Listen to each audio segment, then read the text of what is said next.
I always used to cut my apples up with a regular knife, and I still do now, only because I forget this is in my house. And that's more of a problem with me because this is extremely efficient when I do remember to use it. Let me show you.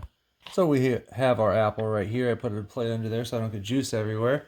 Obviously, it's self-explanatory. This is going to be where the core comes out. So for this one, it sits down a little bit, off. So I'm just going to tilt it a little bit, but that's not that big of a deal because it goes in there easy, and I can just push down. If I want to take it out, you'd think you'd want to push it all the way through, but it's easier just to push through the core. And all of this part right here, this is completely safe. You could touch this all day long and that's not going to hurt you. I see people asking if it comes with a cover, and the answer is no, but frankly, you don't need a cover of any kind. It's just is what it is.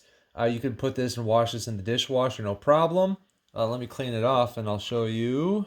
Well, actually, I'll show you that in a second. Because one of the other questions is, can you cut up other fruit? And the answer is, well, yeah. I mean, these are blades, right? They can cut whatever they want. But are you, for example, for this kiwi, if you put this all the way through there, I mean, let's just do that for the sake of oh man, that's a little hard to hit with that skin. So maybe it's not necessarily the best thing to try with that. I've never tried it before, so I thought maybe it would go through. I mean, obviously it'll go through certain things, but it's designed more for an apple because that's what that hole is for. You've got the core, and it just kind of works. I just took that out. You don't see it in the picture because I gave it to my dog. Um, Same thing with like this onion right here. The size, it just doesn't fit up. So no, this is definitely more suited for an apple. I really just rinsed it off. It's not that hard to clean. They're stainless steel blades. If you wanted to put them in the dishwasher, you could.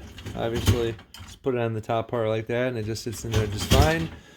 For storing purposes, I mean, honestly, I'll just toss it in the drawer. It's, I know that looks kind of weird, but like I said, the biggest thing is about remembering to use it, and that's more on me. I just spend my entire life ingrained with this idea that I need to, for some reason, use a knife to cut apples with. But that is so much easier. Every time when I go back to old habits and I'm cutting an apple with a knife, the wife is just like, why don't you just use the apple cutter? And I'm just like, well, you got me there.